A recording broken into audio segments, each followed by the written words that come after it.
ईरानी वजीर खारजा वैसे तो 3 मुल्कों के दौरे पर हैं और पाकिस्तान आमद के हवाले से ये कयास आराइयां भी की जा रही हैं कि इस जंग के हवाले से कुछ मुस्बत पेशरफ्त होने का इम्कान भी है, लेकिन आपका ख्याल है कि वाकई इस जंग के हवाले से कुछ मुस्बत पेशरफ्त होगी? क्योंकि जो वफ्द पहले पाकिस्तान आया था ये वो वफ्द तो नहीं है।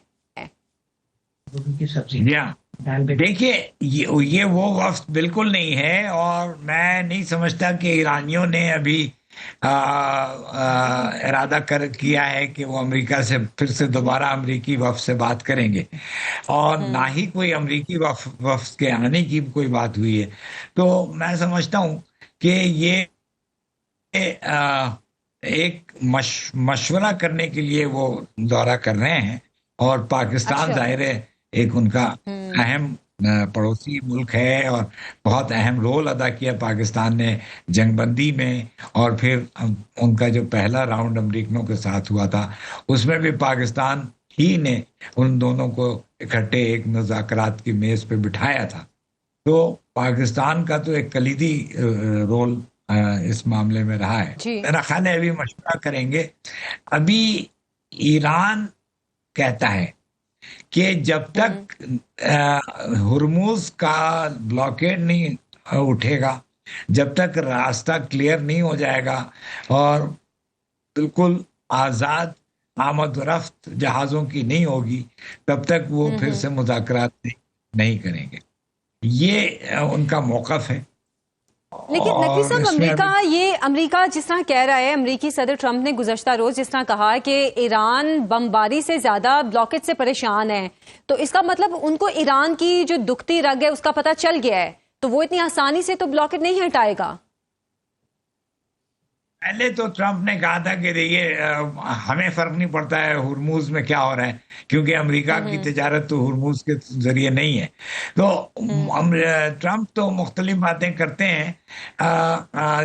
ये सही है कि उनके ब्लॉकेट की वजह से हुर्मुज में आमद-ओ-रफ्त नहीं हो पा रही है, तिजारत नहीं हो पा रही है, लेकिन एक जहाज गुजरा था और ईरान को उसने वो मुआवजा भी दिया, वो टैक्स भी दिया। जी जी। तो मैं समझता हूं कि अमेरिका ने अगर दुखती रग पकड़ी है तो उससे उसको फायदा कोई नहीं है, क्योंकि अमेरिका एक डील चाहता है। अमेरिका इस जंग का खात्मा चाहता है जल्द अज जल्द।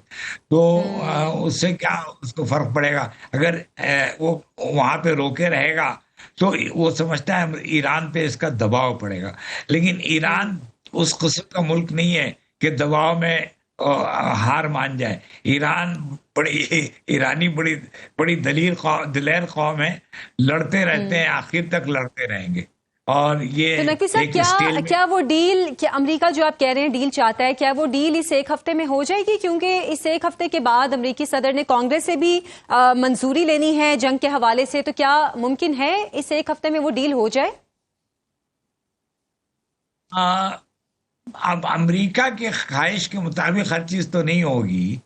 ईरान ने एक स्टैंड लिया हुआ है कि जब तक वो हुर्मुज का ब्लॉकेड नहीं खत्म होता है तब तक मुज़ाकरात वो नहीं करेगा। तो ये ईरान को, अमेरिका को मानना पड़ेगा कि वो उसकी जो ये शर्त है वो उसको उसको मीट करे। अच्छा देखिए, बात यह है कि अभी तो किंग चार्ल्स का अमेरिका का दौरा होने वाला है, बरतानिया के बादशाह का, और उसके बाद 14 मई ट्रंप को चीन जाना है। तो प्लस ट्रंप को अंदरून मुल्क बड़ा दबाव है। यानी 3 चीजें अमेरिका में बहुत काउंट करती हैं। एक कि गैस की प्राइस गैस स्टेशन पे क्या है, जो आम अमेरिकी जो पैसे दे रहा है कितने दे रहा है। दूसरे, स्टॉक मार्केट की रेटिंग, उसमें स्टॉक मार्केट की क्या इस वक्त रीडिंग है, उसकी शेयर्स की क्या वैल्यू है, और वो वैल्यूज अगर गिरने लगती है तो अमेरिकन बड़े परेशान होते हैं। तीसरी चीज है सदर की अप्रूवल रेटिंग, उस जो आम पब्लिक में रोज वहां पे रेटिंग ली जाती है कि पब्लिक इनके बारे में क्या सोच रही है, तो वो भी बहुत नीची जा चुकी है और किसी भी सदर के इतने नहीं। तो ये 3 जो फैक्टर्स हैं। उसके अलावा कांग्रेस में इसके खिलाफ इख्तलाफ बढ़ता जा रहा है, और सेनेटर्स, रिपब्लिकन सेनेटर्स तक उसकी क्रिटिसिज्म कर रहे हैं। तो अमेरिका को अंदरून मुल्क बड़ा दबाव है कि जंग जल्द खत्म करे।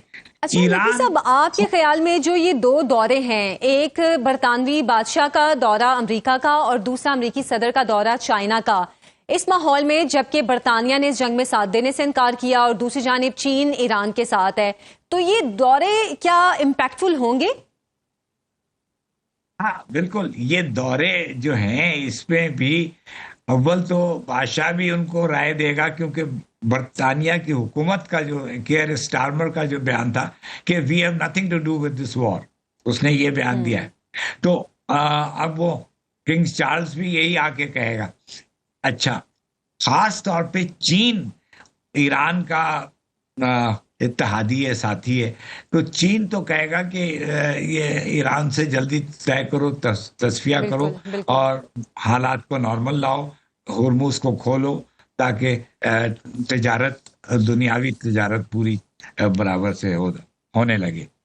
तो मैं समझता हूँ कि अमेरिका जल्दी चाहेगा कि इस जंग का खात्मा हो और मुज़ाकरात हो।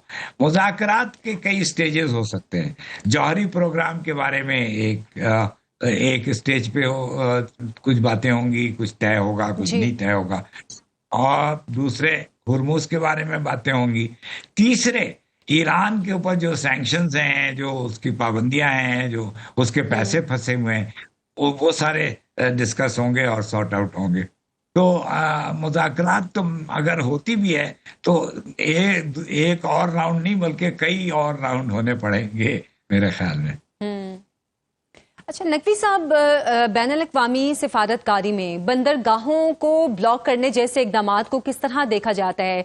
क्या ये मुज़ाकरात को आगे बढ़ाने या मामलात को हल करने के लिए रुकावट नहीं है? बिल्कुल है, लेकिन इसके बैनुल-अक़वामी क़वानीन भी बने हुए हैं। इंटरनेशनल लॉ के तहत जो अच्छा। पनामा कैनाल और सुएज कैनाल, उसमें लेवी या टैक्स लगाया जा सकता है, और वो पनामा लगाता है, इजिप्ट, मिस्र लगाता है। लेकिन जो हुर्मुज है और मलाका, ये दो जो हैं ये नेचुरल वाटरवेज हैं। ये किसी मैन मेड नहीं है, लोगों ने, पब्लिक ने, इंसान ने नहीं बनाया। तो यहाँ पे फ्री वाटरवे है। ये दो जो आबला हैं वो मुफ्त हैं, फ्री हैं, इसमें से आम और तरफ हो सकती है सबकी, बगैर किसी वो देने, क्या कहते हैं, मालगुजारी देने की। तो ये बैनुल-अक़वामी कानून है। लेकिन ईरान, बैनुल-अक़वामी कवानीन तो अब कहीं माने ही नहीं जा रहे। तो ईरान कहता है कि हम इसके ऊपर लेवी लगाएंगे, टैक्स लगाएंगे जब जहाज गुजरेंगे। तो उसका एक वो ओमान के साथ, ईरान और ओमान के दोनों मुल्कों के सरजमीन के बीचम बीच ये जाती है नहर। सही। तो वो कहते हैं कि वो दोनों मिलके एक कोई ज़ाब्ता लाएअमल बनाएंगे, जिसके तहत सम रेगुलेटरी सिस्टम, जिसमें रेट्स, जहाज़ों के रेट्स वगैरह लगा दिए जाएंगे। और अभी एक जहाज गुजरा है जिसके पैसे ईरान को आ गए हैं,